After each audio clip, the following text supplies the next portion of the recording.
بسم اللہ الرحمن الرحیم۔ السلام علیکم ناظرین، امید کرتا ہوں کہ آپ سب خیریت سے ہوں گے۔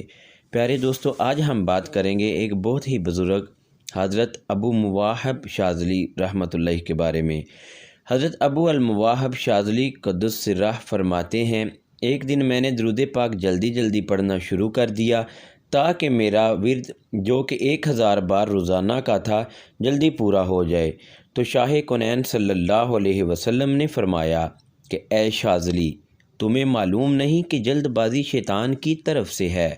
پھر فرمایا یوں پڑھ، اللہم صلی علی سیدنا محمد وعلی آل سیدنا محمد۔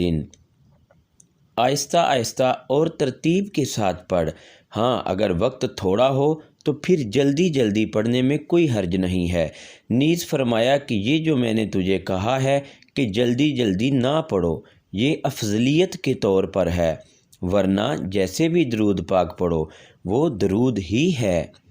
اور بہتر یہ ہے کہ جب تو درود پاک پڑھنا شروع کرے تو اول اور آخر درود تامہ پڑھ لیا کرے، اگرچہ ایک بار ہی پڑھے، اور وہ درود پاک یہ ہے، اللہم صلی علی سیدنا محمد وعلی آل سیدنا محمد کما صلیت علی سیدنا ابراہیم وعلی آل سیدنا ابراہیم وبارک علی سیدنا محمد وعلی آل سیدنا محمد کما بارکت علی سیدنا ابراہیم وعلی آل سیدنا ابراہیم فی العالمین انک حمید مجید۔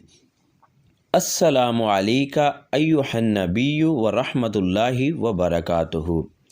ناظرین کرام، اس واقعہ سے ایک بات روز روشن کی طرح واضح ہے کہ درود پاک میں حضور سرور کائنات صلی اللہ علیہ وسلم کے اسم گرامی کے ساتھ سیدنا کا اضافہ کرنا حضور نبی کریم صلی اللہ علیہ وسلم کو بہت ہی زیادہ پسند تھا۔ تو ہمیں کوشش کرنی چاہیے کہ ہم جو بھی صیغہ درود پاک کا پڑھیں اس میں سیدنا کا اضافہ ضرور کریں، اس میں بہت ہی برکت اور عظمت ہے۔